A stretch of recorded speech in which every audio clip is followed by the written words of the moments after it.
როგორ უნდა დაძლია ვიდეოში სახის და ხმის გამოჩენის კომპლექსი და რომელია ყველაზე ეფექტური გზა კამერის შიშის დასამარცხებლად. ეს არის ბრენდი ნულიდან დღე მე-7, ანუ როდესაც ყველა გვერდს ვიწყებ ნულიდან და დღეს ყავს 6184 გამომწერი. თუ გადაწყვიტე რომ გიღირს ამ შიშს შეეჭიდო, იმიტომ რომ ეს არის ყველაზე სწრაფი და ეფექტური გზა რომ გაზარდო ნდობა შენს აუდიტორიაში და ამახსოვრო თავი და შესაბამისად გაყიდო გაყიდვები, მაშინ აი რა უნდა გააკეთო. თუ გააცნობიერებ ეს შიში საიდან მოვიდა, ნახევარი საქმე უკვე გაკეთებულია. ამიტომ აი შენ 5 მიზეზი საიდან მოდის საჯაროების და ზოგადად კამერის შიში. პირველი, ევოლუციურად გვეშინია განსხვავებულობის და განსაკუთრებული ყურადღების მიქცევის, რადგან ეს ნიშნავდა რომ მტაცებელი უფრო მარტივად შეგვამჩნევდა და შეგვჭამდა. დღეს ეს შიში არარელევანტურია. მეორე, გვეშინია კრიტიკის განსაკუთრებით ჩვენი ენებისგან, რადგან ადრე თუ ტომიდან გაგვიყავდნენ, ეს ნიშნავდა რომ მარტო ვერ გადავრჩებოდით და ისევ და ისევ მტაცებელი მარტივად შეგვჭამდა.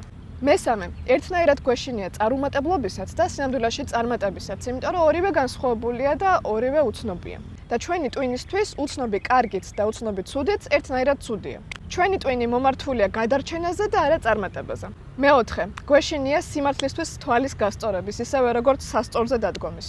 შეჩვეული ვართ ჩვენი ვიზუალის მხოლოდ სარკეში დანახვას და ჩვენი ხმის მხოლოდ ჩვენს თავის ქალაში გაგონებას, რაც ერთგვარ კომფორტს გვიქმნის და ამას უკვე შეჩვეულები ვართ და უფრო ლამაზადაც გამოვიყურებით ხშირად. სინამდვილეში, რასაც ვიდეოში ხედავ სხვადასხვა რაკურსით, სხვადასხვა განათებით, ეს ზუსტად შენ ხარ და როგორიც გესმის ხმა, სინამდვილეში ყველას შენ გარშემო ასე ესმის შენი ხმა. გამოსავალი არის ამ ახალ საკუთარ თავს უფრო ხშირად დააკვირდე, შეცვალო თუ საჭიროა და შეეჩვიო. და ბოლო, მეხუთე, ეს არის თვითმარქვიას სინდრომი. გგონია რომ რაღაცას ვიტყუებით, არ ვართ საკმარისად ჭკვიანი, საკმარისად მომზადებული და ამის გამოსავალი ძალიან მარტივია. გულწრფელობა. არ დაიბრალო ის რაც არ იცი, თქვი რომ რაღაც იცი იმ დონეზე, რა დონეზეც იცი და დააგროვე პრაქტიკული მტკიცებულებები, რომ რასაც სხვას ასწავლე, ის გაგიკეთებია მინიმუმ საკუთარი თავისთვის. და გახსოვდეს, პირველკლასელებს არ ჭირდებათ პროფესორი, რომ ისწავლონ წერა-კითხვა. უკვე შეგიძლია შენზე 1-2 ნაბიჯით უკან მყოფს დაეხმარო. თუ გინდა უყურო ამ სერიებს სწორი თანმიმდევრობით და არ გამოგჩეს მომდევნო, მომწერე პირადში სიტყვა ნულიდან.